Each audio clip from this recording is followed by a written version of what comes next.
देश अगले कुछ दिनों में अपनी सरकार चुनेगा। चुनाव के बाद कैसे बदलेगी देश की सूरत? एबीपी न्यूज पर पेश है घोषणा पत्र। नरेंद्र मोदी जी, आपका बहुत स्वागत है। इस समय आपके दर्शकों को हमारा नमस्कार। धन्यवाद। इस समय हमारे दर्शक एबीपी आनंदो, एबीपी माझा और एबीपी न्यूज़ पे ये इंटरव्यू देख रहे हैं।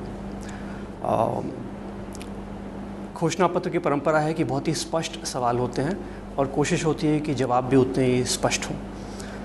सवाल जवाब के लिए मेरे साथ सुमन डे, राजीव खांडेकर और मैं शाजी जमा। आगे बढ़ें इससे पहले एक परिचय।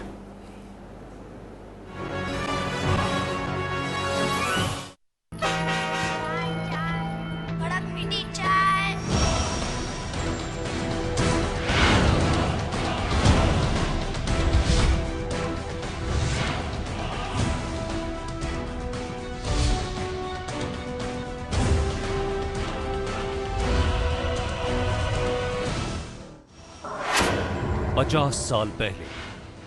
हाँ साहब, कितनी चाय चाहिए? कितने की है चाय? 10 पैसे की एक चाय। एक चाय देना। 50 साल बाद सामंतशाही मानसिकता घर कर लेती है और तब उनको विचार आता है लोकसभा का चुनाव महत्वपूर्ण है, कांग्रेस को जीतना भी चाहिए, लेकिन ये तो बेइज्जती का सवाल है कि चाय वाले से भिड़ना।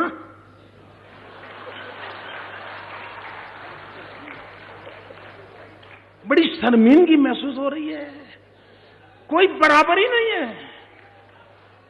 भाइयों बहनों, वे नामदार है और मैं कामदार हूं।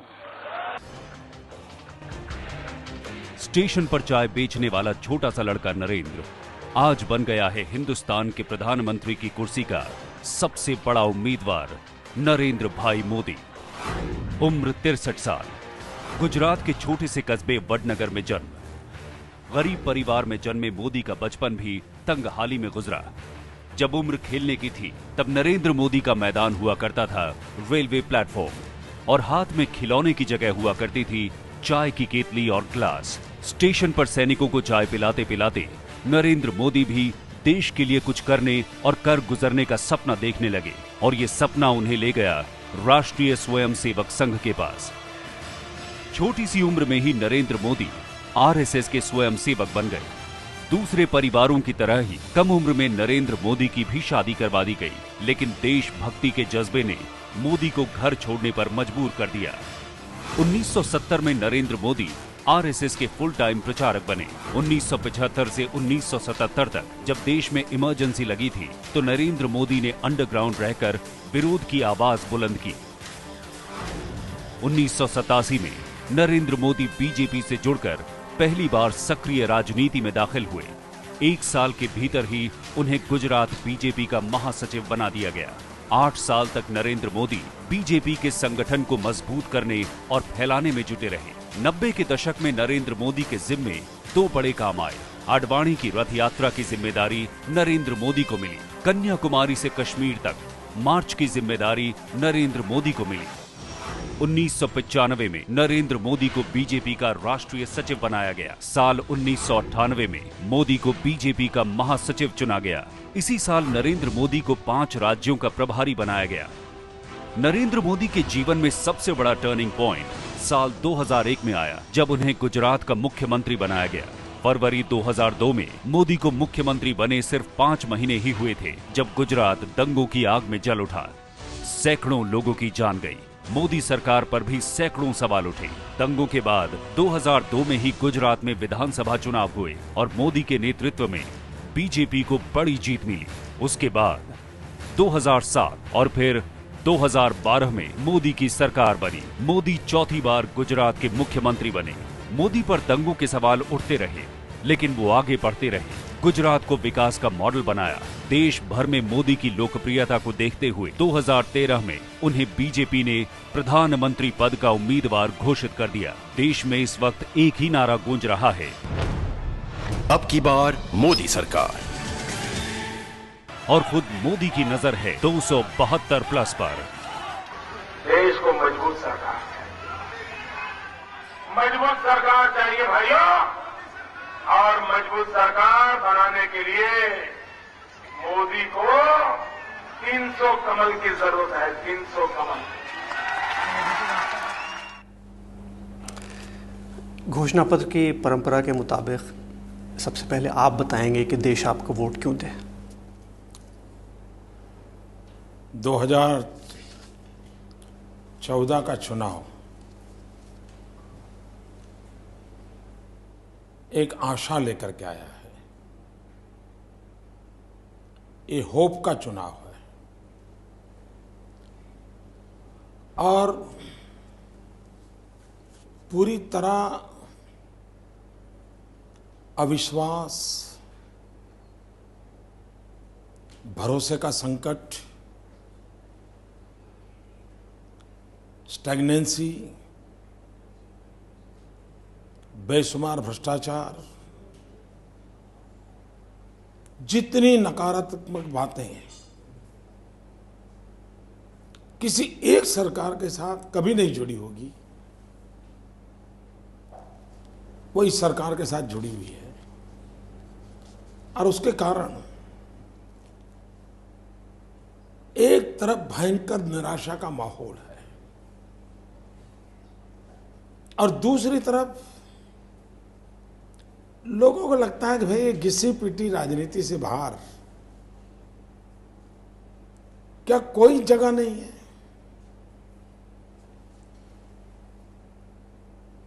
क्या देश ऐसे ही तू मैं ही चलेगा? भारतीय जनता पार्टी ने अपने ट्रैक रिकॉर्ड के आधार पर एक भरोसा पैदा किया है। दो मुख्य बातों के आधार पर किया है। एक, गुड गवर्नेंस, और दूसरा डेवलपमेंट। सामान्य से सामान्य मानवी को भी लगता है कि हमारी समस्याओं का समाधान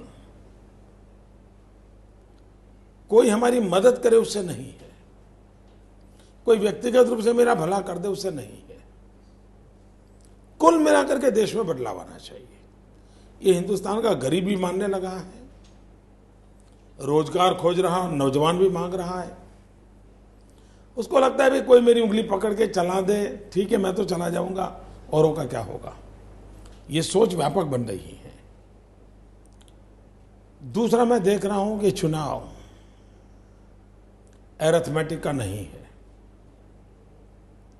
ये चुनाव 125 करोड़ लोगों के मन की केमिस्ट्री का चुनाव है।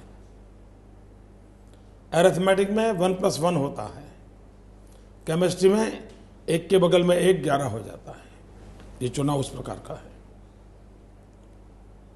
और देश ने मान लिया है। मैं 232 जो मतदान के पहले दौर पूरे हुए हैं उसमें ही सरकार का जाना पक्का हो गया है। और मैं इसलिए भी कहता हूं कि 232 का जो पोलिंग हुआ उसके बाद कांग्रेस की जो बॉडी लैंग्वेज है, कांग्रेस की जो भाषा है, कांग्रेस की जो कोशिश है, इससे साफ झलकता है कि अब उनको बचने का भी रास्ता नहीं मिल रहा है। ये स्थिति है। और मैं मानता हूं कि गुड गवर्नेंस एंड डेवलपमेंट, ये बातें ऐसी हैं कि जिसके कारण देश भारतीय जनता पार्टी को, एनडीए को विजयी बनाएगा। धन्यवाद। सवाल का सिलसिला शुरू करते हैं। जो सवाल सबके मन में है, सबसे बड़ा सवाल, वो ये। नरेंद्र मोदी से सवाल, क्या एनडीए को बहुमत मिलेगा? क्या आपको लगता है कि ऐसी स्थिति आ सकती है कि आपकी वजह से सीटें आएं, लेकिन आपकी वजह से कुछ दल समर्थन करने से परहेज करें, तो वो आंकड़ा जो है वो कम रह जाए? पहली बात है, ये अरिथमेटिक के हिसाब के लिए ठीक है। चुनाव अरिथमेटिक वाला नहीं है, चुनाव केमिस्ट्री वाला है। इसलिए जो पंडितों के पुराने जो मानदंड रहे हैं उन मानकों के आधार पर चुनाव नतीजे का हिसाब किताब गलत निकलेगा। मैं विश्वास से कहता हूं, प्रत्यक्ष चुनाव के कारोबार में लगा हूं, देश का भ्रमण कर रहा हूं और मैं पॉलिटिकल साइंस का स्टूडेंट भी रहा हूं और इसलिए मैं साफ मानता हूं कि भारतीय जनता पार्टी इस बार एकदम क्लियर कट मैंडेट के साथ शासन में आएगी। एनडीए के साथियों के कारण ताकत और बढ़ेगी। और दूसरी बात है, हमारे देश में परसेप्शन के आधार पर बहुत चीज़ें चलाई जाती है। हिंदुस्तान के चुनावी इतिहास की ये सबसे बड़ी घटना है कि प्री पोल अलायंस 25 दलों के साथ हुए हो, ऐसा हिंदुस्तान के चुनावी इतिहास में कभी नहीं हुआ है। This is the first time in the history कि pre poll alliance BJP plus 25 parties का है। इसलिए दूसरा जो आपका सवाल है वो सवाल इटसेल्फ इररिलेवेंट है। लेकिन मोदी जी, जब आपने प्रचार की शुरुआत की उस वक्त शायद बीजेपी को ये कॉन्फिडेंस नहीं था कि इस तरह का माहौल हो जाएगा बाद में, इसलिए एक डेस्परेट मूड में इतनी पार्टियां जोड़ी गई। अब उसके बाद जिस तरह का रिस्पांस मिल रहा है, खास करके आपकी सभाओं में, उसके कारण पिछले कुछ दिनों में हम देख रहे हैं कि जिनका आपके साथ व्यक्तिगत अच्छे संबंध है, ऐसे लोगों के ऊपर भी अब आप निशाना साध रहे हैं, जैसे कि जयललिता हो, ममता बनर्जी हो, शरद पवार हो। क्या ये कॉन्फिडेंस शुरुआत में नहीं था? क्योंकि महाराष्ट्र में तो ये भी चर्चा थी कि शरद पवार और आप दोनों एक दूसरे के बहुत अच्छे दोस्त हैं और आप चुनाव में एक दूसरे के साथ आने का भी विचार कर रहे थे। दो विषय आपके बात में से निकलते हैं। एक, शुरू में कॉन्फिडेंस था कि नहीं था। अगर हम शुरू में आज जो भाषा बोलते हैं वो बोलते तो वो एरोगेंसी के रूप में उसको ब्रांड किया जाता और वो हमें बहुत बड़ा नुकसान कर देता। इसलिए रणनीति और समझदारी दोनों ये कहती है कि नम्रतापूर्वक, विवेकपूर्वक, बहुत बड़ा पहली नज़र में लोगों को गले उतरे, ऐसे धीरे धीरे करके जाए तो ये हमारा प्रोग्रेसिव अनफोल्डमेंट है। आने वाले 10 दिन में और भी खुलेगा। तो ये हमारी रणनीति का हिस्सा है। पेड़ा बन के पेड़ा खाओ। हाँ, रणनीति का हिस्सा है। दूसरा, जब मैं महाराष्ट्र जाऊंगा तभी तो शरद पवार की बात करूंगा, तमिलनाडु में जाऊंगा तभी तो जयललिता जी की बात करूंगा, बंगाल में जाऊंगा तभी तो ममता जी की बात करूंगा, उड़ीसा में जाऊंगा तभी तो नवीन बाबू की बात करूंगा। तो आप अगर देखोगे मेरा टाइम टेबल, तो मैं जब उस राज्य में गया हूं, पहली बार पहले ही दिन मैंने मेरी सोच प्रकट की है। तो ऐसा नहीं कि कोई स्थितियां बदली और बदलने के बाद कुछ हमने अपनी रणनीति बदली, ऐसा नहीं है। चुनाव के मैदान में भारतीय जनता पार्टी को अपनी बात स्पष्ट रूप से लोगों को बतानी चाहिए। अगर हम कंफ्यूजन पैदा करेंगे तो नीचे कंफ्यूजन और बढ़ेगा और वो कभी नहीं होना चाहिए। और दूसरा, लोकतंत्र में ये दोगलापन क्यों? सीधी सीधी बात होनी चाहिए कि भाई चुनाव में हम और जयललिता जी सामने सामने है, चुनाव में बात होनी चाहिए हम और नवीन बाबू आमने सामने है। उसमें देश को गुमराह क्यों करना चाहिए? नहीं, लेकिन क्या इसमें सच्चाई है कि शरद पवार और आप एक दूसरे के साथ पॉलिटिकली जाने की बात हो रही थी? नहीं, ऐसी कोई बात नहीं, ऐसी कोई बात नहीं। जहाँ तक दोस्ती का सवाल है, आपको हैरानी होगी, मेरी लालू जी से भी दोस्ती रहती है जी। हम सार्वजनिक जीवन में है, राजनीतिक विचारधारा के कारण हम अपने अपने स्टैंड लेते हैं, लेकिन ये एक विशाल परिवार है जी, इसमें कोई दुश्मनी थोड़ी होती है। मोदी जी, यही मेरा सवाल रहेगा कि आपके दिमाग में भी चुनावी अरिथमेटिक रहता है। आप पहली दफ़ा जब बंगाल गए तो आपके हाथों में लड्डू था, दूसरी दफ़ा गए तो आप हाथ में छड़ी, एक स्ट्रिक्ट मास्टर जी बनना चाहे, तो तब तक आपको यकीन और आपको पार्टी को ये यकीन हो गया होगा। जब मैंने लड्डू की बात कही ना, हाँ, तो लोगों ने मुझे कहा आपको रसगुल्ला बोलना चाहिए था। अच्छा, लेकिन तब आपके दिमाग में रहा होगा कि ममता जी एनडीए में आ सकती है। जब आप श्योर हो गए कि वो नहीं आ रहे हैं, तब आप हाथ में छड़ी, स्ट्रिक्ट मास्टर जी बन गए। नहीं, ममता जी नहीं आएगी वो पक्का था, उसमें कोई दुविधा हमारे मन में नहीं थी, कोई दुविधा नहीं थी, और उसमें हमारे मन में कोई आशंका नहीं है। लेकिन मैं जरूर मानता हूं कि लेफ्ट ने जो हालत करके रखा हुआ है उसको बाहर निकालने में अभी ममता जी को काफ़ी समय मिला है, लेकिन वो सिम्टम्स नज़र नहीं आते हैं। तो गुस्से से ज़्यादा मेरी निराशा है ममता जी के संबंध में। गुस्सा कम है, निराशा ज़्यादा है। आपने कहा कि आपने जब चुनाव प्रचार शुरू किया तो आपकी एक प्रकार की वाणी थी, उस वाणी में परिवर्तन हुआ। इस दौरान क्या एक परिवर्तन और हुआ कि जब आपने शुरू किया था तो ये प्रचार निजी आरोप तक नहीं आया था, वहाँ तक ये आ गया? देखिए, निजी आरोप का किसी का इरादा नहीं होता है और ज़रूरत भी नहीं होती है, लेकिन चुनावी गर्मी में कुछ न कुछ बातें निकलती हैं। अब इसको आप निजी कहें कि सार्वजनिक कहें। अगर हम कहें कि भाई वॉल स्ट्रीट जर्नल में ये छपा है, अब मुझे कोई बताइए निजी है क्या? अगर हम कहें कि 2G में स्कैम हुआ, राजा का ये रोल रहा, प्रधानमंत्री का ये रोल रहा, ये निजी है क्या? और इसलिए हमारे देश में एक दुर्भाग्य हुआ है कि कुछ न्यूज़ ट्रेडर्स वो उनके अनुकूल जब बात नहीं होती है तो एक ऐसी चीज़ को डाइवर्ट करने की कोशिश करते हैं मिल बैठ करके, ताकि जैसे मुझे याद है जब मुंबई में आतंकवादियों ने हमला किया, बड़ी गंभीर घटना थी। ये न्यूज़ ट्रेडरों ने to help the Congress party issue बना दिया कि देश पर हमला है, इस समय आतंकवाद की टीका नहीं होनी चाहिए। मैं हैरान हूं, अगर आतंकवादी हमले के समय आतंकवाद की चर्चा या टीका करना ये जैसे कोई गुनाह है, ये न्यूज़ ट्रेडरों ने खड़ा कर दिया। ये ऐसा ही हो रहा है कि भाई फर्स्ट फैमिली है, कुछ नहीं बोल सकते।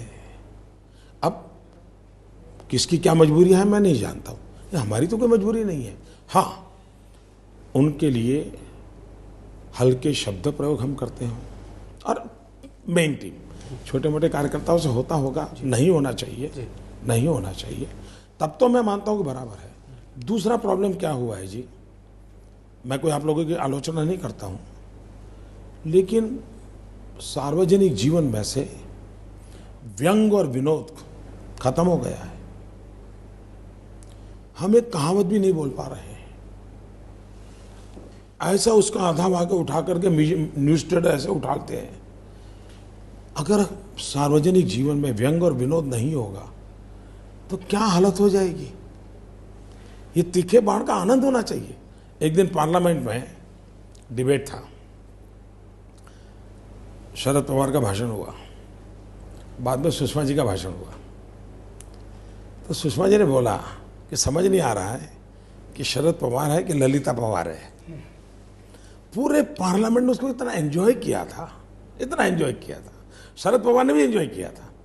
यही बात आज होती है, पता नहीं ये न्यूज़ ट्रेडर कहाँ से कहाँ आग लगा देते हैं। और इसलिए ये भी जरा अतिरेक हो रहा है।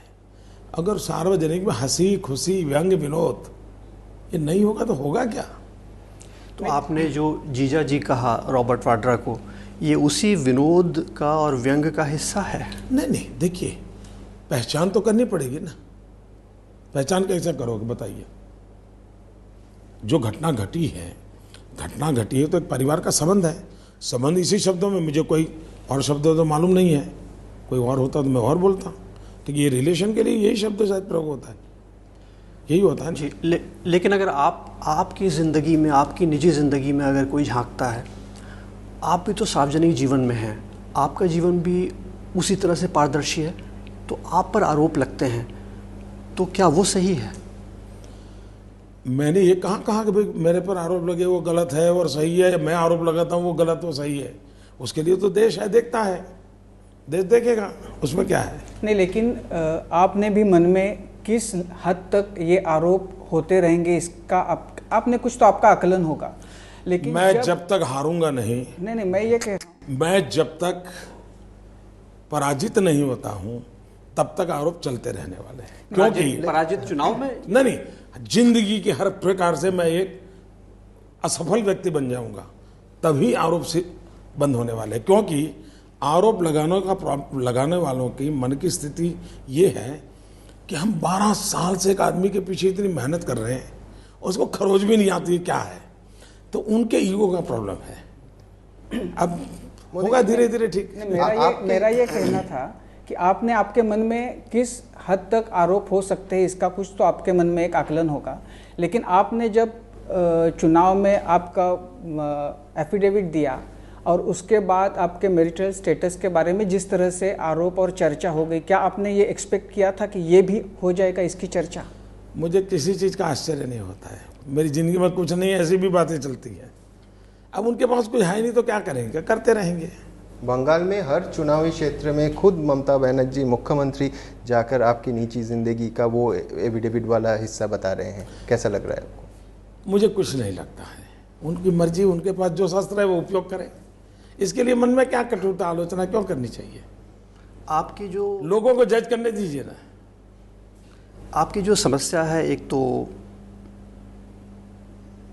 जो आपको करीब से देख रहे हैं, आपकी राजनीति को करीब से देख रहे हैं, वो मानते हैं कि एनडीए के अंदर एक समस्या हो सकती है, एनडीए के बाहर समस्या हो सकती है। एक समस्या पार्टी के अंदर भी है। हाल की रैली में आपने जोशी जी को अपना आसन दिया और वो उस पर बैठे, लोगों ने देखा, लेकिन समस्या उस आसन की नहीं है, समस्या एक बड़े आसन की है जिसके लिए पार्टी ने आपको चुना है, प्रधानमंत्री के आसन की। क्या आपको लगता है कि आपकी दावेदारी से बहुत से लोगों को लगता है कि उनके दरवाजे बंद हो गए वहाँ तक पहुँचने के लिए?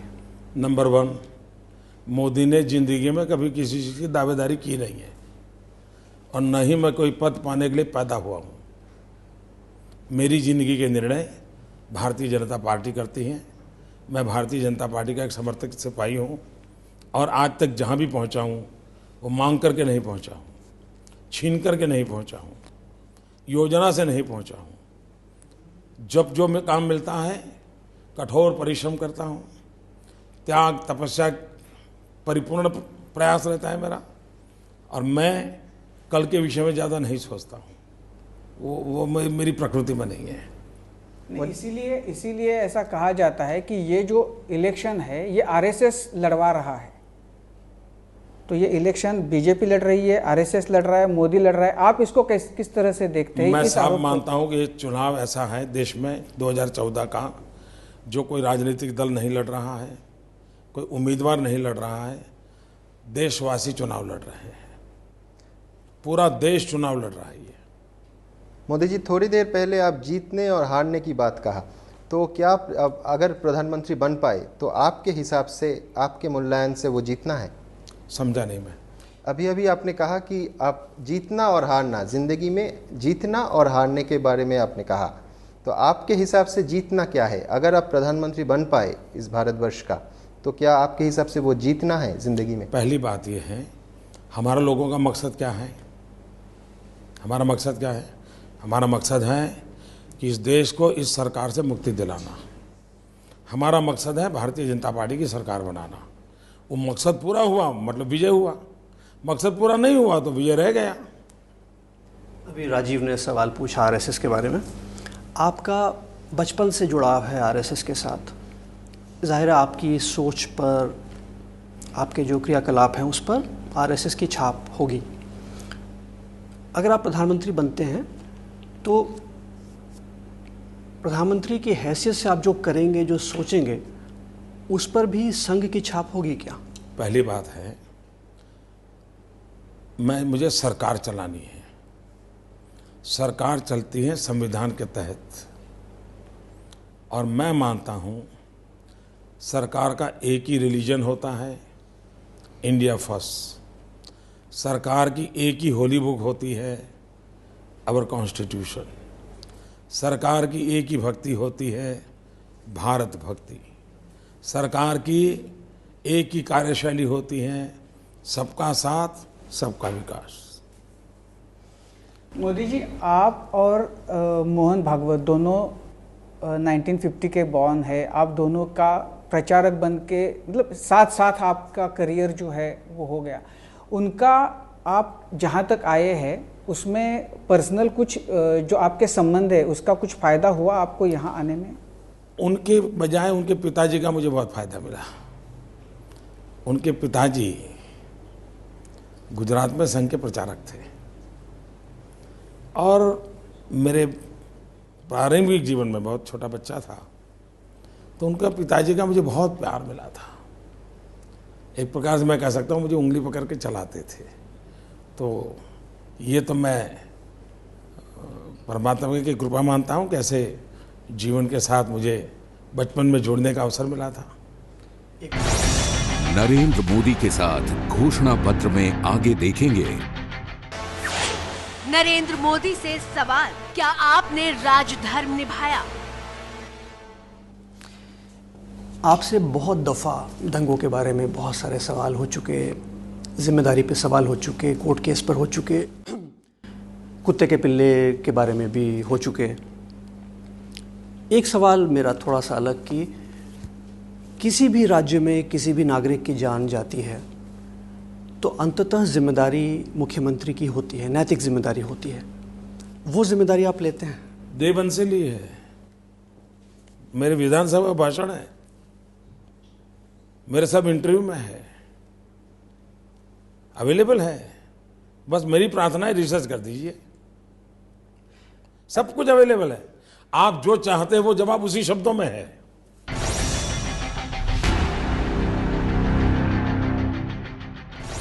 नरेंद्र मोदी के साथ घोषणा पत्र में अब तक आपने देखा। आपका बचपन से जुड़ाव है आरएसएस के साथ। जाहिर है आपकी सोच पर, आपके जो क्रियाकलाप हैं उस पर आरएसएस की छाप होगी। अगर आप प्रधानमंत्री बनते हैं तो प्रधानमंत्री की हैसियत से आप जो करेंगे, जो सोचेंगे, उस पर भी संघ की छाप होगी क्या? पहली बात है मुझे सरकार चलानी है। सरकार चलती है संविधान के तहत और मैं मानता हूँ सरकार का एक ही रिलीजन होता है, इंडिया फर्स्ट। सरकार की एक ही होली बुक होती है, आवर कॉन्स्टिट्यूशन। सरकार की एक ही भक्ति होती है, भारत भक्ति। सरकार की एक ही कार्यशैली होती है, सबका साथ सबका विकास। और बहुत ही अहम सवाल इस समय पूछा जा रहा है, वो है ये। नरेंद्र मोदी से सवाल, क्या मुसलमान आपसे डरते हैं? हम देश में बहुत से लोग आपका समर्थन करते हैं, ऐसे भी हैं जो समर्थन नहीं करते। आप प्रधानमंत्री बनेंगे तो जाहिर आपसे उम्मीद होगी कि दोनों तरह के लोगों को आप एक ही नज़र से देखें। ऐसे में अगर आपकी पार्टी से एक आवाज़ उठती है कि जो नरेंद्र मोदी के साथ नहीं है वो पाकिस्तान जाएं, ये आवाज़ आपको विचलित करती है? मेरा 2002 का आपके पास लाइब्रेरी में पढ़ा होगा, चुनाव जीतने के बाद 2002 चुनाव जीतने के बाद मणिनगर में मैं शाम को ही मेरे मतदाताओं का धन्यवाद करने गया था। उस दिन का मेरा भाषण है। मेरा भाषण ये है कि ये सरकार उनकी है जिन्होंने वोट दिया है। ये सरकार उनकी भी है जिन्होंने वोट विरोध में दिया है, और ये सरकार उनकी भी है जो वोट देने गए नहीं है। और मेरी सरकार का मंत्र है अभयम अभयम अभयम, 3 बार बोला हूँ। 2002 का है, आप देख सकते हैं। यानी गिरिराज जी के बयान से आप सहमत नहीं हैं? कोई सहमत नहीं हो सकता है। मोदी जी, अभी आपने आरएसएस के बारे में जब हम बात कर रहे थे तो एक उसमें इस तरह का ये आता है कि बंच ऑफ थॉट्स में भी है कि जो माइनॉरिटीज़ है वो अगर मेजॉरिटी का जो कल्चर है उसको एक्सेप्ट कर ले तो बहुत सारी समस्या हल हो सकती है। क्या आपको लगता है कि इस विषय की जब हम बात कर रहे हैं अच्छा होगा कि बंच ऑफ थॉट किताब के रिव्यू का एक कार्यक्रम रखा जाए और जो इसके एक्सपर्ट लोग हैं उनको बुला करके बात हो तो शायद एबीपी न्यूज़ के दर्शकों को ज़्यादा फायदा होगा। तो अच्छा होगा कि हम लोग एक अच्छा चुनाव के बाद बहुत बढ़िया कार्यक्रम बनाना चाहिए। और इसके एक्सपर्ट कई लोग हैं जिन्होंने इस पर किताबें लिखी हैं, टिप्पणियाँ लिखी हैं, पक्ष और विपक्ष में लिखी हैं। तो आई थिंक देश को भला होगा, लाभ होगा। आपने ये दावा किया अक्सर कि आप विकास के मुद्दे पर ये चुनाव लड़ रहे हैं, लेकिन कुछ ऐसे मुद्दे भी आते हैं आपके भाषण में जिससे लगता है कि ये मामला सांप्रदायिकता की तरफ जा रहा है, जैसे पिंक रेवोल्यूशन। क्या वो सही है? मुझे बहुत बड़ा दुख होता है कि मेरे देश के इतने बुद्धिमान पत्रकार मेरे सामने बैठे हैं, इतने पढ़े लिखे हैं, कोई मुझे समझाए पिंक रिवॉल्यूशन शब्द में सांप्रदायिकता कहाँ आई, कोई मुझे समझाए। आप मेरे पास एक नौजवान आया, बड़ा हाईली क्वालिफाइड लड़का है, वो एक सर्वे लेके आके आया कि जैसे गांव के किसान की अगर जमीन जाए और वो बर्बाद होता है, वैसे ही पशु जाना उसकी पूरी इकोनॉमी को ख़त्म कर रहा है। कष्टों में भी वो पशु को पालेगा तो खैर अच्छी स्थिति नहीं होगी तो 4 लीटर दूध नहीं देगा तो 1.5 लीटर देगा, लेकिन घर चल पाएगा। आज हिंदुस्तान के कई राज्यों के गांव किसान मर रहा है, पशु उसके जा रहे हैं क्यों? तो तत्कालीन लोभ में आकर के वो दे देता है। ये पूरी तरह मुद्दा आर्थिक विषय है। जैसे किसान की जमीन लेना वो पाप है, वो बिन सांप्रदायिकता का मुद्दा नहीं है, वैसे ही पशु ये उसकी बड़ी संपत्ति है और भारत ने सीरियसली सोचना पड़ेगा। और आवश्यकता है कि देश में, मैं तो कहने वाला हूँ भाई, कुछ लोग स्टडी करिए, अगर इस प्रकार से पशु विहीन हमारी अवस्था बन जाएगी तो आगे वाले। अच्छा, आज भारत को मिल्क प्रोडक्टिविटी बढ़ाने की चिंता करने की ज़रूरत है। हमारे यहाँ कैटल की संख्या की तुलना में मिल्क प्रोडक्टिविटी बहुत कम है, उसके साइंटिफिक तौर तरीकों पर सोचने की ज़रूरत है। अब जैसे गुजरात में मैं कैटल कैंप लगाता हूँ और कोशिश करता हूँ एक पशु को 3 किलोमीटर से ज़्यादा दूर जाना ना पड़े ताकि उसकी ट्रीटमेंट करता हूँ। और मैं इस विषय में इतना सेंसिटिव हूँ। हिंदुस्तान में मनुष्य के कैटरेक्ट के ऑपरेशन आज भी कई जगह पे दिक्कत है। कोई एनजीओ कैंप लगाए तो होते हैं, गरीब आदमी को कैटरेक्ट का ऑपरेशन भी मुश्किल है। मेरे राज्य में पशु का भी मैं कैटरेक्ट ऑपरेशन करता हूँ जी। मेरे यहाँ पशु की डेंटल ट्रीटमेंट होती है। इतना ही नहीं, मैंने अभी मेरे यहाँ से वेटरनरी डॉक्टरों की एक टीम अमेरिका भेजी। इसलिए भेजी कि आजकल बड़े घर के लोग, इनको खून निकल न जाए, इसलिए लेसर टेक्निक से ऑपरेशन होता है। मैंने कहा ये मेरे पशुओं को लाभ मिल सकता है क्या? मेरे गुजरात के वेटरनरी डॉक्टर अमेरिका जाकर के पढ़ करके आए और आज मैंने कई सेंटर्स पे पशु के ऑपरेशन लेसर टेक्निक से कर रहा हूँ। मैं मानता हूँ ये देश की बहुत बड़ी संपत्ति है, गांव की इकोनॉमी का एक बहुत बड़ा आधार है। इसको हम निगलेक्ट न करें, इस पर हम बल दें। इसको अगर कोई सांप्रदायिक का रंग से रंग देगा तो मेरे देश का इतना बड़ा दुर्भाग्य होगा। भगवान ऐसे न्यूज़ ट्रेडरों से बचाए। आपने जो बात कही उसके जवाब में आप कत्ल खानों की बात करते हैं, तो एक समुदाय विशेष की रोजी रोटी भी उससे जुड़ी है। दूसरी बात ये कि एनडीए के कार्यकाल में भी मीट एक्सपोर्ट बड़े पैमाने पर हुआ, तो उस समय आपकी सरकार ने क्यों नहीं किया कुछ? मैं देखूंगा उस समय उनके क्या प्रॉब्लम थे, मैं देखूंगा।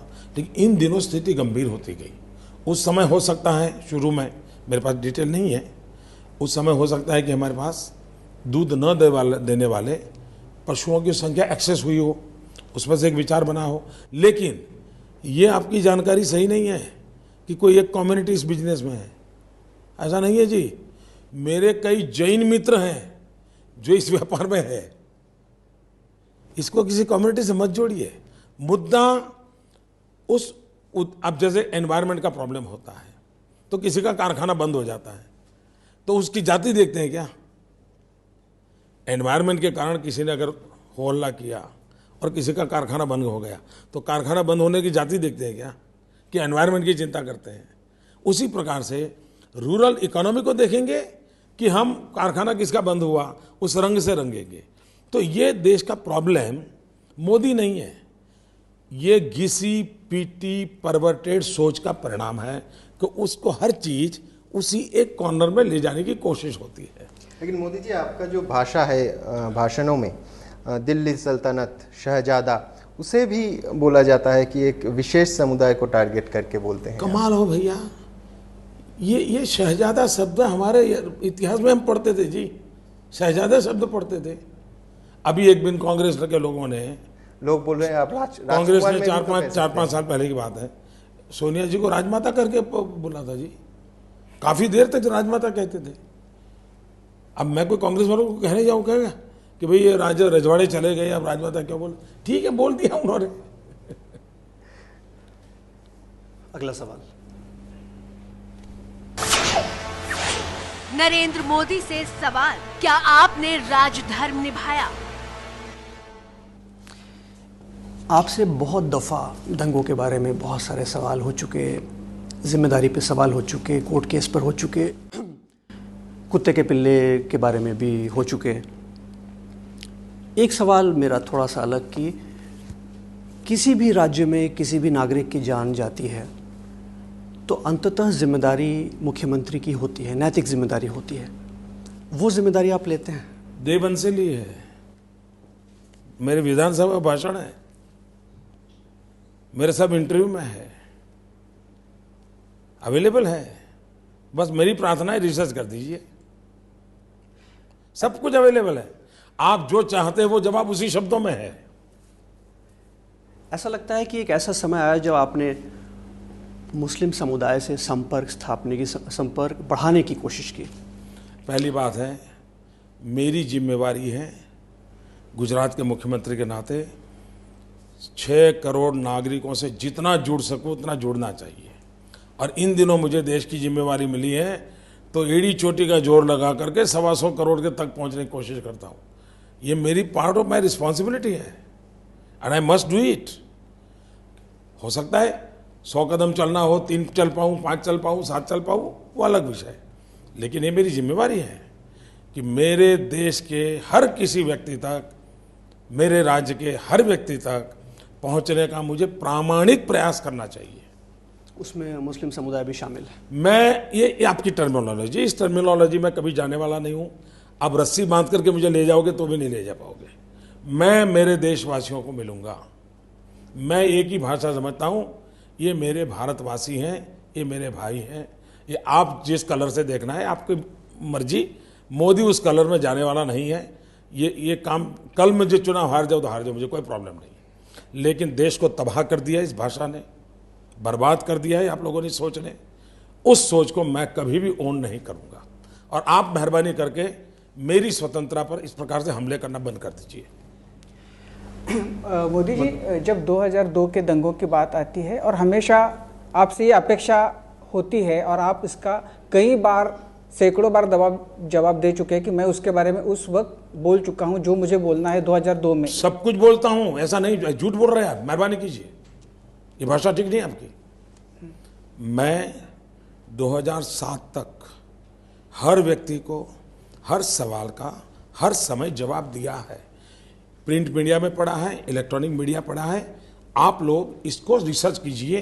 आपको बुरा लगे, भला लगे, और आप चाहो कि मैं आपसे दब जाऊं तो होने वाला नहीं है। आप चाहो मुझे नोच लो, नहीं कर पाओगे, नहीं कर पाओगे। हाँ, 2007 में जब दोबारा यूपीए बना और उन्होंने षड्यंत्र करके कोर्ट कचहरियों में सुप्रीम कोर्ट तक मुझे घसीट के फिर मुझे लगा कि अब मुझे कुछ नहीं बोलना चाहिए, क्योंकि सुप्रीम कोर्ट को इन्फ्लुएंस नहीं होना चाहिए, सुप्रीम कोर्ट को स्वतंत्र करना चाहिए। आज तक हिंदुस्तान के किसी मुख्यमंत्री को 9 घंटे किसी पुलिस वाले ने ग्रिल किया है? ये मुख्यमंत्री है जिसको 9 घंटे तक पुलिस अफसरों ने ग्रिल किया था, सुप्रीम कोर्ट के कहने पर किया था, और सुप्रीम कोर्ट ने उसको वीडियो रिकॉर्डिंग करके देखा था।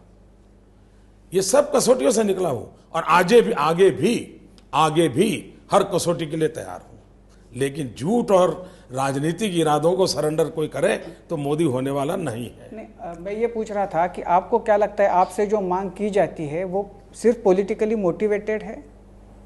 वो आप पूछने वाले तय करो, आप किसका एजेंडा लेके आए हो। अगला सवाल। नरेंद्र मोदी से सवाल, अच्छे दिन कैसे आएंगे? मैंने मैनिफेस्टो पढ़ा आपकी पार्टी का। बहुत सारे दावे हैं, वादे हैं। जो नहीं है वो ये है कि ये कब होगा और कैसे होगा। अरे मेहरबान, हर जगह पे एक्सपायरी डेट लिखी होती है क्या? 5 साल के लिए मैनिफेस्टो होता है, 5 साल के लिए सरकार बनती है, 5 साल के अंदर उस काम को करना होता है। कुछ काम होते हैं आरंभ कर देने होते हैं, कुछ काम होते हैं 5 साल में पूरे भी कर देने होते हैं। बड़ा साफ होता है जी। मैनिफेस्टो 21वीं सदी की पूर्णाहुति के लिए नहीं होता है जी, एक सरकार के कार्यकाल के लिए होता है। आपकी पार्टी काले धन पे बहुत बात करती है, लेकिन जो स्वर आते हैं, जैसे बाबा रामदेव ने कहा कि अगर काला धन आ गया तो टैक्स नहीं देना पड़ेगा। राम जेठमलानी हालांकि आपकी पार्टी में नहीं है, लेकिन उन्होंने कहा कि अगर काला धन आ गया तो हर हिंदुस्तानी को एक मारुति कार मिल जाएगी। क्या वाकई काला धन है? क्या वाकई उसको विदेश से लाया जा सकता है, या ऐसा तो नहीं कि आप ऐसी उम्मीद जगा रहे हैं जो पूरी ना हो? एक बात तो सारे देश में चर्चा है कि भाई विदेशी बैंकों में हिंदुस्तान का पैसा है, और बाय एंड लार्ज उसमें कोई डिस्प्यूट नहीं है। अब ये जानकारियां सरकार के पास हैं, हम सरकार में नहीं हैं, जो सरकार में है वो इसका जवाब देते नहीं हैं। तो हमारा स्टैंड ये है कि जब हम सरकार में आएंगे तो हमारी ये प्रायोरिटी रहेगी कि दूध का दूध पानी का पानी करेंगे। अगर मानो नहीं है तो भी ये हवाबाजी बंद हो जाएगी, और अगर है तो हम लाएंगे। किसी का अनुमान है कि इतने लाख करोड़ है, किसी का अनुमान है इतने हजार करोड़ है, तो ये अलग अलग लोगों के अलग अलग इंफॉर्मेशन चैनल है। अधिकृत जब सरकार में हम बैठेंगे तो अधिकृत जानकारियां मिलेगी। दूसरा, ये विषय तो है, इसको तो कोई इनकार नहीं कर सकता। छोटा है, बड़ा है, मतभेद हो सकता है, लेकिन एक बार देश हित में ये क्लियर होना जरूरी है। अब इसके लिए लीगल टीम की जरूरत पड़े, इंटरनेशनल रिलेशन को जानकार की टीम पड़े, इंटरनेशनल लॉ को जानवर, ऐसे लोग बैठेंगे, फ्रेमवर्क तय करना पड़ेगा। हो सके तो विदेशों से संधि करनी पड़ेगी ताकि वो अपनी बातें हमारे सामने डिस्कस करें। तो उसके जितने पहलू, और ये आशा क्यों जगी है कि दुनिया के कई देशों ने अपने कानून बदले हैं, और इसका लाभ हिंदुस्तान ने लेना चाहिए। उसमें से आया, काले धन की इतनी तीव्रता पहले नहीं आई थी। ये आई इसलिए कि कई देशों ने अपने चीज़ों को निकलवाया, उसके कदम उठाए। तो भारत ने भी आज जब अंतर्राष्ट्रीय माहौल बदला है तो फायदा लेना चाहिए। मोदी जी, हमारे हर सर्वे में देखा गया है कि इस देश के लोगों को सबसे बड़े मुद्दा है महंगाई का घटाना। तो आपके सरकार अगर आए तो महंगाई आप कैसे घटाएंगे? इसके लिए आपको सरकारी खर्च कितना कम करना, किस सेक्टर को आप प्रायोरिटी देंगे महंगाई घटाने के बारे में? आज छोटी छोटी बातें हैं, कैसा प्रॉब्लम है। हमारे देश में एग्रीकल्चर प्रोडक्ट का रियल टाइम डाटा ही नहीं है। बताइए, अगर आपके पास रियल टाइम डाटा नहीं है तो प्रॉब्लम क्या होता है कि हम पहले कम दाम से पल्सेस एक्सपोर्ट करते हैं। क्यों? कि भाई दाम टूट जाएंगे। बाद में ध्यान में आता है कि यार देश के पास तो पल्सेस है नहीं, तो 4 गुना दाम से मंगवा लेते हैं। पहले हम चीनी एक्सपोर्ट करते हैं, फिर 2 महीने के बाद पता चल यार चीनी तो है ही नहीं, चीनी मंगवा लो। 8 रुपये में भेजते हैं, 80 रुपये में लाते हैं। ये जो है मैस हो गया है। अगर रियल टाइम डाटा हो तो आप तय कर सकते हो भाई गेहूं इतना है, इतनी रिक्वायरमेंट है, और लल पीरियड में आप तय कर सकते हो भाई अब साउथ में गेहूं खाना शुरू किया है, चलिए हम गेहूं को ट्रांसफर करें और वहां पर हम स्टोर कर दें। लेकिन मोदी जी ये तो लॉन्ग टर्म है। ये लॉन्ग टर्म नहीं है, ये तो तुरंत करने वाले काम है जी, तुरंत करने वाले काम है। दूसरा, food corporation of India miserably fail गया है। मैं मानता हूं उसको 3 हिस्सों में बांट देना चाहिए, उसकी 3 जिम्मेवारियां पक्की करनी चाहिए। एक हिस्सा वो हो जिसका काम सिर्फ प्रोक्योरमेंट का रहे, किसानों का जैसी फसल आए एक्टिवली और उसको उसी का जवाब देना चाहिए। दूसरी पार्ट ये हो जो सिर्फ स्टोरेज का काम देखे, वेयर हाउसेस बनाए, रखे, संभाले, ये बिक रहा है, चूहे खा रहे हैं, वो सब बंद हो जाए। और तीसरा, डिस्ट्रीब्यूशन वाला डिपार्टमेंट अलग हो। अगर हम इस वैज्ञानिक तरीके से चीज़ों को करेंगे, आज कोई धान की कमी नहीं है जी। दूसरा, हमारे देश का एक दुर्भाग्य है कि एक रेलवे स्टेशन पर टमाटर आए हैं और यहाँ से मानो मुंबई टमाटर ले जाने हैं, लेकिन एक दिन पहले मार्बल आया है और मार्बल भी मुंबई ले जाना है। रेलवे कहता है जो पहले आया वो गया, तो मार्बल पहले जाता है, टमाटर पड़ा रहता है, खराब हो जाता है। तो हम रेलवे में एग्रीकल्चर सेक्टर को प्रायोरिटी को क्यों न दें, ताकि हमारा किसान जो पैदा करता है वो समय से पहले पहुंचे। छोटी छोटी चीज़ें हैं जी, थोड़ा कोई माइंड अप्लाई करें, हम समस्याओं का समाधान कर सकते हैं। अगर मैंने सही सुना तो आपने शायद हमें न्यूज़ ट्रेडर कहा। आपको नहीं कहा। अच्छा, आपको नहीं कहा। अच्छा, शुक्रिया। हाँ, लेकिन आप तय कीजिए, आप न्यूज़ ट्रेडर में आते हैं कि मीडिया में आते हैं, वो आप तय कीजिए, मैं आपको आरोप क्यों लगाऊं। जब भी कोई व्यक्ति सत्ता की दावेदारी करता है तो मीडिया के मन में कुछ प्रश्न उठते हैं कि क्या इनके आने से हमारे अधिकार पर कोई आंच आ सकती है। तो क्या मीडिया को आपसे डरना चाहिए? पहली बात है, अगर उनको किसी से डर लगता है तो क्षेत्र छोड़ देना चाहिए। लोकतंत्र में मीडिया अगर ताकतवर नहीं होगा तो लोकतंत्र चलेगा नहीं, और ऐसा डरपोक मीडिया देश को नहीं चाहिए, भाग जाने वाला नहीं चाहिए मीडिया। मजबूत मीडिया चाहिए, डट करके खड़ा रहे, कितना ही बड़ा तिस्मार खां के राजनेता आया हो तो भी खड़ा रहे, ऐसा मीडिया चाहिए। भागने वाली बात मत करो भाई, और भागते हो तो मुझे कहना मैं मदद करूँगा, बचाऊंगा। नहीं, लेकिन मीडिया तो डरेगा। अगर मीडिया को न्यूज़ ट्रेडर का ठप्पा मार के अगर देश का एक बड़ा नेता उसको अगर बाजू कर दे, अगेन अगेन अगेन वेरीफाई। मैं सिर्फ न्यूज़ ट्रेडर की बात करता हूं, मैं मीडिया की बात नहीं करता हूं। मैं मीडिया का सम्मान करता हूं। आपका काम है न्यूज़ ट्रेडर कौन है उसको खोज लीजिए। आप गले क्यों पढ़ाते हो? आप राजनेताओं को भ्रष्टाचारी कहते हो, तो मैं क्यों टोपी पहनूं भाई? जो भ्रष्टाचारी है मोदी क्यों पहन ले? कोई मैं पॉलिटिक्स में, मैं भी भ्रष्टाचारी हूं, आप भी क्यों पहन लेते हो? आप हिम्मत रखो, आप डेमोक्रेसी की एक बहुत बड़ी ताकत हो, विश्वास रखो ना, ऐसे घबरा क्यों जाते हो? जैसा कि आपने कहा कि हम डटे रहें, हिम्मत रखें, तो बिल्कुल उसी भावना के साथ अगला सवाल आने दो। नरेंद्र मोदी से सवाल, क्या आपकी सरकार अंबानी और अडानी की सरकार होगी? जी, ये आपका प्रश्न नहीं है। राजनीतिक विरोधियों ने चलाई हुई कथा को आप लेके घूम रहे हो, और मीडिया से अपेक्षा नहीं है। आपसे अपेक्षा ये है, 14 साल गुजरात में मोदी ने कैसे राज चलाया है।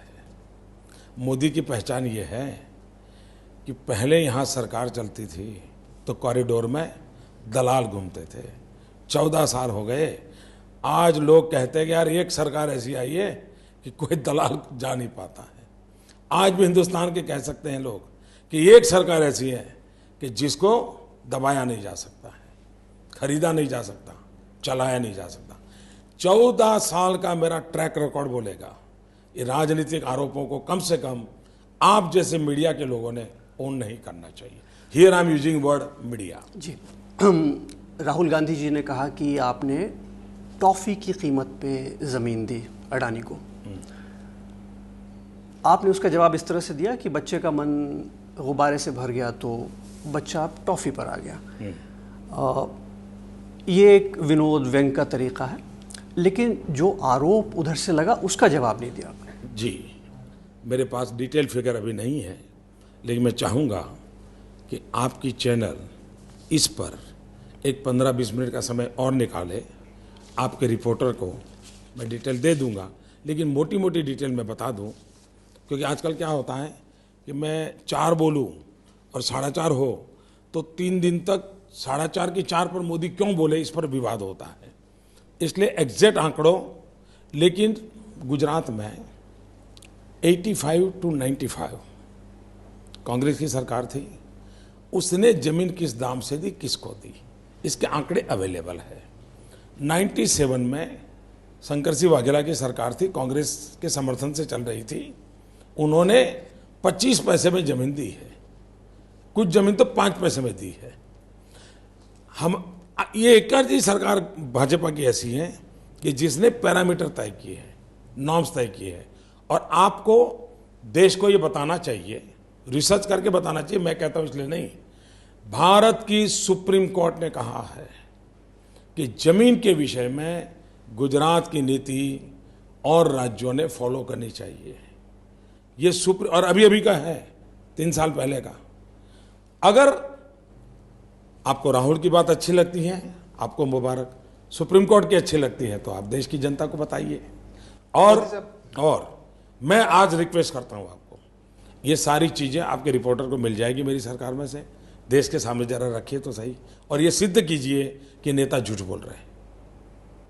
मोदी जी, हम जरूर रखेंगे और आपका डेटा आंकड़ों लोगों तक पहुंचा देंगे। वेरीफाई हो ना, जो मैं भी वो नहीं, वेरीफाई जो हो वो करना चाहिए। हाँ। राहुल गांधी, आपके राजनीतिक विरोधी, ये बता रहे हैं कि आपके सरकार अगर बने तो वो अमीरों का सरकार होगा, क्या कहेंगे इस पे? देखिए, इसको भी मेरे ट्रैक रिकॉर्ड से आपने जज करना चाहिए। मैं साल में एक बार वाइब्रेंट गुजरात समिट करता हूं मेरे राज्य में इन्वेस्टमेंट के लिए, और वो प्रयोग इतना सफल हुआ है कि अब सभी राज्य उसको करने लगे हैं। तो एक प्रकार से हमने एक ट्रेंड सेट किया है, लेकिन ये मैं 2 साल में एक बार करता हूं और सिर्फ 2 दिन के लिए करता हूं। लेकिन मैं हर वर्ष जून महीने में 13, 14, 15 जून, जबकि गुजरात में 45 डिग्री टेम्परेचर होता है, घर के बाहर निकलने की हिम्मत नहीं करता। मुख्यमंत्री, सभी मंत्री, सभी IAS अफसर, सभी IPS अफसर, सभी फॉरेस्ट सर्विस के अफसर, हम करीब हजारों की तुलना संख्या में सभी लोग सरकार के गांव जाते हैं, घर घर जाते हैं, बच्चियों को स्कूल ले जाने के लिए पसीना बहाते हैं। और उसका कारण है कि आज मेरे यहाँ 100% एनरोलमेंट है। मेरे यहाँ हजारों की तादाद में मैं कैटल कैंप लगाता हूँ। उसका परिणाम यह है कि मेरे यहाँ आज दूध उत्पादन में 85 to 90% इंक्रीज हुआ है। मेरे यहाँ माइनस एग्रीकल्चर ग्रोथ रहता था। We are not agriculture state at all, पानी का प्रबंध नहीं है मेरे यहाँ, लेकिन हम हर वर्ष 1 महीना कृषि महोत्सव चलाते हैं, वो भी बारिश के पहले, यानी मई जून की गर्मी में। यूनिवर्सिटी के 800 एग्रीकल्चर साइंटिस्ट, पूरे राज्य के 1000 के करीब प्रोग्रेसिव फार्मर, सरकार का पूरा agriculture department, irrigation department, animal husbandry department and मुख्यमंत्री खुद, मंत्री सब, हम महीने भर गांव में जाते हैं, किसानों के साथ बैठते हैं, पुरानी पद्धतियों को कैसे छोड़ना चाहिए, नया क्या लेना चाहिए, ये दवाई लेना ठीक नहीं, ये है। We are first in India who started soil health card. Hindustan में मनुष्य के पास हेल्थ कार्ड नहीं है, हमारे राज्य में किसानों के पास सॉइल हेल्थ कार्ड है। सॉइल हेल्थ के कारण उसको पता चलता है उसकी ज़मीन में क्या कमियां हैं, उसकी ज़मीन किस क्रॉप के लिए अनुकूल है। उसका परिणाम ये हुआ है कि हिंदुस्तान का एग्रीकल्चर ग्रोथ 2.5% से आगे नहीं जा पा रहा है। गुजरात, जो कि कभी एग्रीकल्चर स्टेट नहीं था, आज पूरे 10 साल का एवरेज 10% प्लस है एग्रीकल्चर का। ये सारे कामों को आप अमीरों का काम कहते हो क्या? Number 2, small scale industries, medium and small scale industries, medium and small scale industries हमारे देश में 19% ग्रोथ है। गुजरात का 85% ग्रोथ है। ये अमीरों का काम है क्या? गुजरात में जब हम आए 11 यूनिवर्सिटी थी, आज 43 यूनिवर्सिटीज है। क्या आप इसको अमीरों का काम कहते हैं क्या? गुजरात में जब मैं आया तब इंजीनियरिंग कॉलेज के लिए 13,000 सीटें थी, आज 1,13,000 है। क्या ये अमीरों का काम हो रहा है क्या? मैं जब गुजरात में आया तब मेरे यहाँ कॉटन ग्रोवर कॉटन पैदा करते थे, 23 लाख बेल मेरे यहाँ प्रोडक्ट होता है। आज 1,23 लाख बेल्स कॉटन पैदा होता है। क्या ये अमीरों का काम है क्या? तो ये राजनीति बंद होनी चाहिए, ये झूठ के गुब्बारे बंद होने चाहिए और टॉफी बेचने वालों को देश स्वीकार नहीं करेगा। नरेंद्र मोदी के साथ घोषणा पत्र में आगे देखेंगे। इस पर मतभेद है लगता है पार्टी में कि रॉबर्ट वाड्रा पर कार्रवाई होगी या नहीं होगी। ये मैं समझता हूं कि बहुत ही गंदा सवाल है, बहुत गंदा सवाल है। एक तरफ देखें तो कोई कानून से परे नहीं है। मान लीजिए नरेंद्र मोदी पर कोई इल्जाम हो और कल मानो नरेंद्र मोदी प्रधानमंत्री बन गया, तो क्या उस पर केस चलने चाहिए कि नहीं चलने चाहिए? चूंकि मैं प्रधानमंत्री बन गया इसलिए नहीं भाई साहब बंद करो, ऐसा तो नहीं होना चाहिए।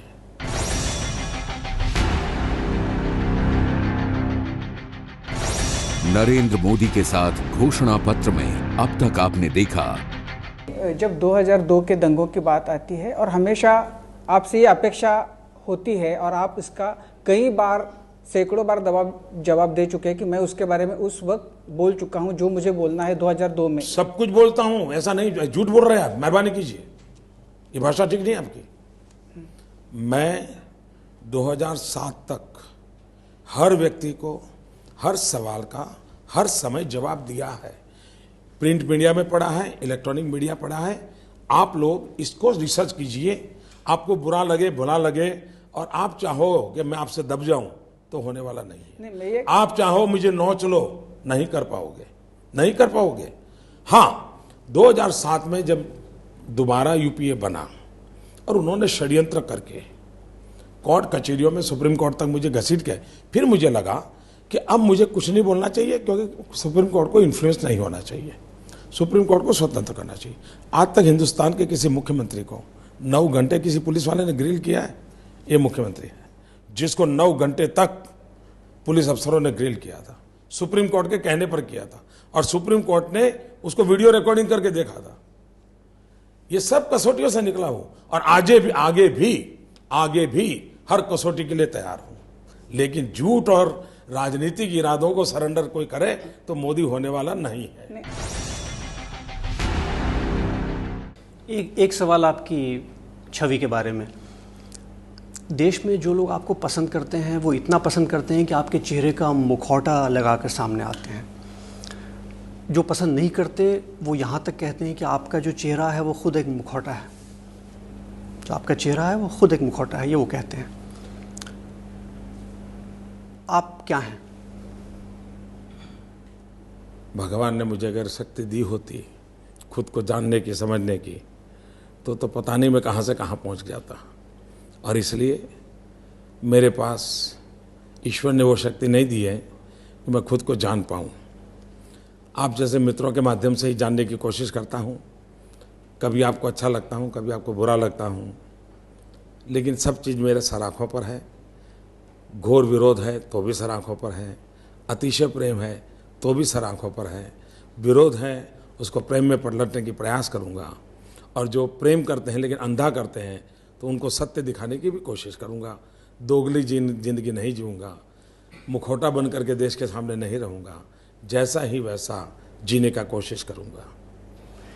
मोदी जी, आपके ऊपर जो प्रेम करने वाले हैं उससे महाराष्ट्र में एक नया संकट पैदा हो गया है। वो ये कि राज ठाकरे आपको सपोर्ट कर रहे हैं। उनका ये कहना है कि सबसे पहले उन्होंने ये बात कही थी कि नरेंद्र मोदी देश के प्रधानमंत्री होने चाहिए और शुरू से वो ये कहते आए हैं। लेकिन अब जब वो आपको सपोर्ट कर रहे हैं तो आपके पार्टी के वरिष्ठ नेता कहते हैं कि ये बिन बुलाए मेहमान है और इनके सपोर्ट की ज़रूरत नहीं, अगर सपोर्ट करना है तो अंदर आके करिए। आप इस सारी चीज़ को कैसे देखते हैं? जहाँ तक 16 मई के बाद जब चुनाव नतीजे आएंगे, मेरा पक्का विश्वास है कि सरकार चलाने के लिए कोई भी ऐसे सपोर्ट की ज़रूरत नहीं पड़ेगी, लेकिन देश चलाने के लिए सबके सपोर्ट की ज़रूरत रहेगी।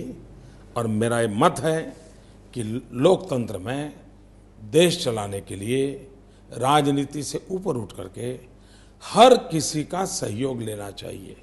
सरकार चलाने के लिए ज़रूरत पड़ने वाली नहीं है, जनता हमें भरपूर देने वाली है, लेकिन देश चलाने के लिए सबका सपोर्ट लेना चाहिए। अगर अमेठी में राहुल जी जीत करके आते हैं, संभावना कम है, और वो लीडर ऑफ द अपोजिशन बनते हैं तो उनका भी सहयोग लेना चाहिए, ये मेरा मत है। देश ऐसे नहीं चलता है जी। देश चलाना है, सबको साथ लेकर चलना पड़ता है। सरकार चलाने के लिए ठीक है, जनता ने जो वर्डिक्ट दिया है उनको लेकर के चलेंगे। इस पर मतभेद है लगता है पार्टी में कि रॉबर्ट वाड्रा पर कार्रवाई होगी या नहीं होगी। ये मैं समझता हूं कि बहुत ही गंदा सवाल है, बहुत गंदा सवाल है। एक तरफ देखें तो कोई कानून से परे नहीं है। मान लीजिए नरेंद्र मोदी पर कोई इल्जाम हो और कल मानो नरेंद्र मोदी प्रधानमंत्री बन गया, तो क्या उस पर केस चलने चाहिए कि नहीं चलने चाहिए? चूंकि मैं प्रधानमंत्री बन गया इसलिए नहीं भाई साहब बंद करो, ऐसा तो नहीं होना चाहिए। मैं किसी से परे तो हूं नहीं। मैं मेरी बात बताता हूं, मैं जिनके लिए आपने पूछा उसका जवाब नहीं दे रहा हूं, इसलिए मिक्सअप मत करना। वो न्यूज ट्रेडर वाला खेल आप तो नहीं करेंगे, मुझे भरोसा है। लेकिन सरकार में मेरा 14 साल का अनुभव मैं बताता हूं। मैंने कभी किसी की फाइल खोली नहीं, किसी की भी नहीं।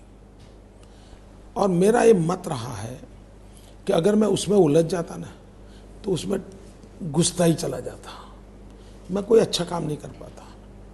इसलिए मैंने वो दरवाजे, ये मेरी व्यक्तिगत सोच है, इसको मैं सरकारी सोच के रूप में नहीं बता रहा हूँ, तो मैंने अपने आप को इससे अलग कर दिया 14 साल में, और मैंने नए पॉजिटिव इनिशिएटिव पर ही बल दिया। मुझे मालूम तक नहीं होता है पुराने चीज़ें होगी चलती होगी, वो सरकार जाने, सरकार का काम जाने। हम 5 साल के लिए आते हैं, 5 साल में ये कूड़ा कचरा लेके घूमते रहेंगे कि कुछ अच्छा करेंगे? तो व्यक्तिगत मेरा मत है कि मेरी शक्ति ये कूड़े कचरे में न जाए, ये मेरा मत है। मेरी शक्ति सकारात्मक कामों में जाए, अच्छा करने में जाए, वरना 5 साल बहुत कम समय होता है जी। इसी में हम उलझे रहेंगे तो देश का भला क्या करेंगे? बाकी कानून का काम करता है, वो करता रहे। ये सवाल इसलिए उठा, ये सवाल मैं आपसे इसलिए पूछ रहा हूँ कि आपकी पार्टी की ही आवाज़ थी कि जमाई बाबू जेल जाएंगे, इसीलिए हमने सवाल पूछा। देखिए, आपने सवाल गलत पूछा, अच्छा बुरा किया, मेरा मुद्दा नहीं है। हर गली मोहल्ले की चीज़ें हम इकट्ठी करके कि वो सारा जवाब मुझे देना पड़े, ऐसा करोगे तो कैसे चलेगा भाई? मेरी पार्टी का ऑफिशियल स्टैंड है, वही हम तो रिफ्लेक्ट करेंगे। एक बड़ा राष्ट्रीय प्रश्न, नरेंद्र मोदी से सवाल, कश्मीर का क्या हल है? क्या ये सही है कि आपकी तरफ से कोई पहल हुई थी एक अलगाववादी से बात करने की? मैं तो सुन करके मेरे तो हैरानी हुई ये कहाँ से आया। खैर आज तो शायद मैंने मालूम नहीं, मैंने मीडिया देखा नहीं, बोले क्लियर हो गया, किसी ने कह दिया कि नहीं हम कोई मोदी के दूत नहीं था, मुझे नाम भी मालूम नहीं है जी। एक कोई ऐसे ही चलती है गपोड़बाजी। पाकिस्तान के बारे में आपकी पार्टी आरोप लगाती है यूपीए पर कि कमज़ोर रवैया है पाकिस्तान के प्रति। आपकी नज़र में मजबूत रवैये की परिभाषा क्या है? पहली बात यह है, हम लोग देश को ऐसे चलाएं, देश को ऐसा बनाएं ताकि कोई हमें आंख न दिखाए और हमें भी दुनिया के सामने आंख दिखा करके व्यवहार नहीं कर सकते। आंख दिखा करके भी दुनिया नहीं चल सकती, आंख झुका करके भी नहीं चल सकती, बात आंख मिला के होनी चाहिए, और वो अंतर्राष्ट्रीय संबंधों में एक रेसिप्रोसिटी होती है, वही उत्तम तरीका होता है। इसी से जुड़ा एक और सवाल, नरेंद्र मोदी से सवाल, क्या आप अमेरिका जाएंगे? सवाल ये कि क्या आप अमेरिका जाएंगे अगर प्रधानमंत्री बनते हैं तो? ये बड़ा लोडेड सवाल है जी। लोडेड सवाल है। देश की जनता ने मुझे देश का काम करने के लिए चुना है। नरेंद्र मोदी के साथ घोषणा पत्र में आगे देखेंगे। राम मंदिर, यूनिफॉर्म सिविल कोड लंबे समय से रहा है पार्टी का एजेंडा, वो कभी पूरा नहीं हुआ जिस तरह से वादा किया गया। आपकी छवि तेज तर्रार नेता की है, क्या आप वाकई पूरा भी कर सकते हैं इसे?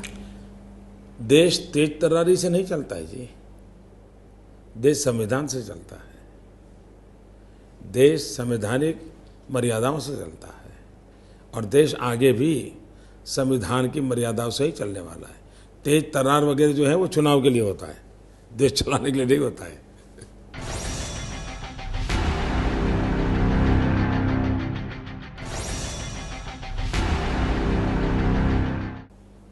आपकी शख्सियत के एक पक्ष को हम देखते हैं, वो आपका औपचारिक चेहरा है, जो इस समय भी देख रहे हैं, मंच पे भी देखते हैं। इसके अलावा भी तो एक नरेंद्र मोदी होंगे। अब 10 बजे से ज़्यादा हो गया इस वक्त। आधिकारिक और राजनीतिक कार्य जब समाप्त होता है तो नरेंद्र मोदी क्या करते हैं?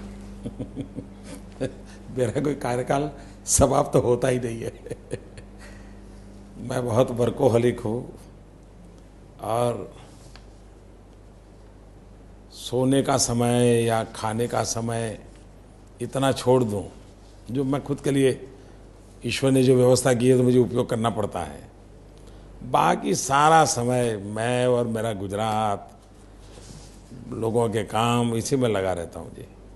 देखिए, आज मैं अभी आया एयरपोर्ट से, पूरे दिन भर मैं छत्तीसगढ़ था, महाराष्ट्र था, मेरी 3D सभा थी, लेकिन जब मैं जलगांव से निकला तो पता चला कि बड़ी आंधी आई है, तो मैंने वहीं से शुरू कर दिया, बताओ भाई क्या स्थिति है, कि कोई मरे हैं क्या लोग, कहीं नुकसान हुआ है क्या। फटाफट मैं उसमें लग गया, इसके कारण आपके पास भी देर से पहुंचा। तो मैं चैन से बैठ नहीं सकता हूँ, मेरा मन ऐसे में ब्रह्मांड हो चुका है। यही मेरी जनता ही मेरा भगवान है।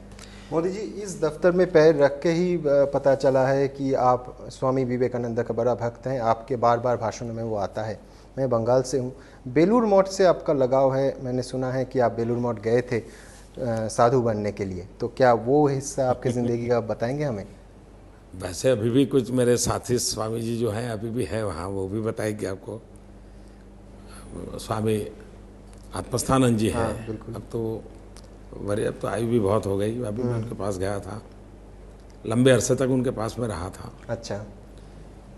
उनके एक गुरु बंधु थे, उनके पास में मैं काफ़ी रहा था। तो खैर वो एक अलग दुनिया है, इसको कहाँ खोलेंगे। आजकल मिस करते हैं उस दुनिया को? मेरा बहुत ही उन सबसे बड़ा लगाव है, सबसे लगाव है मेरा। लेकिन अब जो कर नहीं पाता हूँ तो याद करता हूँ तो पीड़ा हो जाती है, तो मैं इसी काम में लगा रहता हूँ। मोदी जी, अपने राज्य से जुड़ा कुछ सवाल पूछना चाहेंगे। एक है कि आप पे ये आरोप सत्ताधारी तृणमूल कांग्रेस लगा रहे हैं कि आप राज्य को तोड़ना चाहते हैं।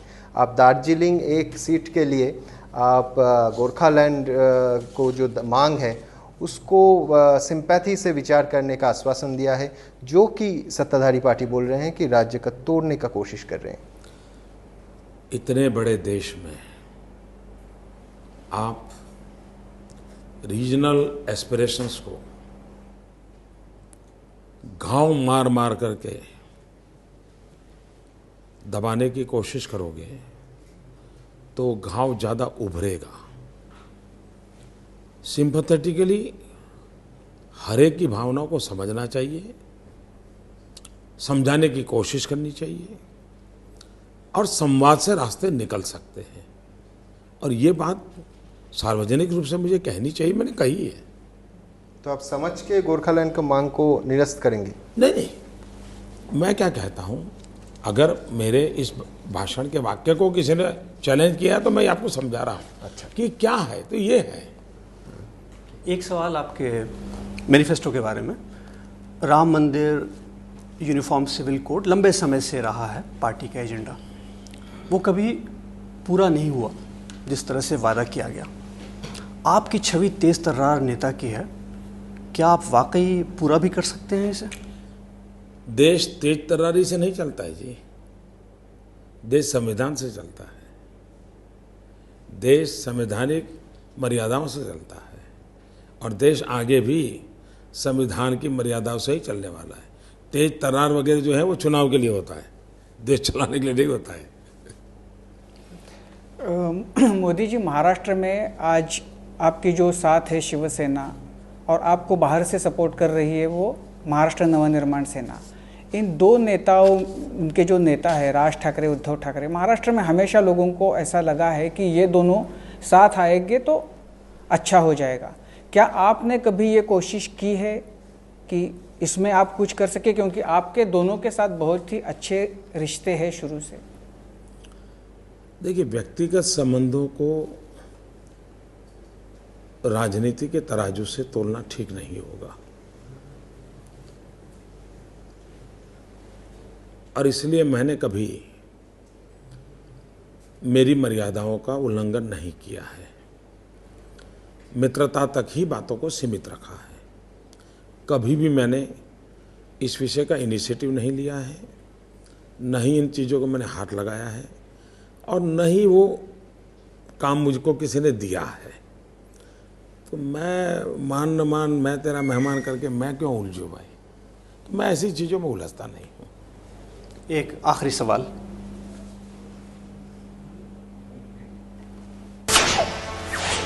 नरेंद्र मोदी से सवाल, क्या आपके समर्थन में बॉलीवुड बट गया है? क्या ऐसा ही है? मेरा बॉलीवुड से बहुत कम परिचय है जी, मैं उस पूरी दुनिया को जानता ही नहीं हूँ। थोड़ा बहुत ये मुख्यमंत्री बनने के बाद कुछ लोग मिलने आए, वो भी व्यावसायिक कारणों से मिले हैं लोग। मुझे इस दुनिया से कोई मेरा परिचय नहीं है कोई ज़्यादा। अब बाकी तो हर एक अपनी अपनी पोजीशन लेता है। बॉलीवुड है तो उनके विचार रहते होंगे, हर व्यक्ति को अपना वाणी स्वातंत्र होता है, विचारने का अधिकार होता है और वो पूरे देश में अलग अलग विचार के लोग मिलेंगे। हम कभी ऐसा तो मीटिंग करते नहीं, IITians में कोई भेद हुआ है क्या, मीडिया में भेद हुआ है क्या, 6 मीडिया वाले मोदी के पक्ष में 8 मीडिया वाले नहीं, ऐसी डिबेट तो कभी नहीं करते। मोदी जी, अगर ये मौका हो आपके सामने कि आप आमिर खान की फिल्म देखें या सलमान खान की, किसकी फिल्म देखना चाहेंगे? पहली बात है कि आप भी ईश्वर को प्रार्थना करो कि मुझे मूवी देखने का समय मिले और मैं देखने के लिए जाऊँ, फिर जिसकी पहली मिलेगी देखूंगा। क्या बिल्कुल दोनों एक साथ नहीं देख पाऊंगा? नहीं, लेकिन क्या बिल्कुल देखते नहीं हो फिल्में? मौका ही कहाँ मिलता है जी, बहुत पहले देखते थे। एक कोई अमिताभ जी के साथ उनका एक लॉन्चिंग था तो मैंने पा देखी थी, और एक शायद वो आए थे हमारे खैर अनुपम जी, उन्होंने एक वो वेडनेसडे या क्या बनाया था, वो शायद वो 2 मैं पिछले 10 साल में, और एक शायद विवेकानंद फिल्म अभी विवेकानंद जी के 150 के समिति बनी, तो उसको मैं, क्योंकि मैं खुद ही उसमें मेहनत करता था उसको सफल करने के लिए, तो मैं कैसे लिए चला गया था। विवेकानंद फिल्म कैसा लगा? अच्छी बनी है, अच्छी बनी है। यानी हमारी यंग जनरेशन के, इंटरनेशनल भी यंग जनरेशन को मैसेज देने के लिए, और बड़ा चमत्कार नहीं बताया, वो अच्छा लगा मुझे। बिल्कुल सिंपल, एक समाज सेवक कैसा होता है वैसा फिल्म है वो। तो नरेंद्र मोदी कभी रिलैक्स नहीं करते? मेरा कार्य ही मेरा रिलैक्सेशन है, अलग मुझे एक्स्ट्रा जरूरत नहीं पड़ती। कितने बजे दिन होता है आपका शुरू? आम तौर पर मैं 5 बजे उठता हूँ। अब वो मैं RSS में था तब से आदत लगी हुई है। मेरी नींद बहुत कम है, बहुत कम है, 3.5 घंटे बहुत हो गया, और इसलिए मेरे सारे जो परिचित मित्र हैं, मेरे डॉक्टर मित्र हैं, उन सब की मेरे लिए यही शिकायत रहती है कि भले नींद ना आए सो जाओ लेकिन मेरे लिए वो सफिशिएंट होती है। मुझे आप देखिए, मैं इतना घंटों तक काम करके आया हूँ, आराम से आपसे बातें कर रहा हूँ। जी सुमन। राज्य में सबसे बड़ा अभी इशू है कि शारदा का घोटाला। राज्य सरकार नहीं चाहती है कि किसी भी मूल्य पर वो सीबीआई ना हो। आपको क्या लगता है? आप खुद शिलीगुड़ी के रैली में उस मुद्दे को उछलाए थे, तो आपको क्या लगता है होना चाहिए सीबीआई? ये चिट फंड का मसला है ना, बहुत गरीब लोगों का पैसा गया है, इतने छोटे छोटे लोगों का पैसा गया है। अब वो उसमें से कुछ लोगों ने तो आत्महत्या करने तक गया था। ऐसी स्थिति में लोगों को भरोसा ऐसे कदम तो उठाने ही चाहिए। कौन सा फोरम हो क्या ना हो वो अलग विषय है, लेकिन लोगों को भरोसा हो ऐसे कदम तो उठाने चाहिए। एबीपी आनंदो और एबीपी माझा और एबीपी न्यूज़ की तरफ से आपका बहुत धन्यवाद। हमने बहुत ध्यान से आपके सवाल सुने, और अगर आप सत्ता में आते हैं तो हम चाहेंगे कि मिल के उन जवाबों का मूल्यांकन करें, फिर बात करें। नहीं, करते रहना चाहिए। और बंगाल के लोगों के लिए हम कहेंगे भालो अच्छी, और महाराष्ट्र के लोगों को कहेंगे कि भरतवा बरावा। धन्यवाद। Thank you.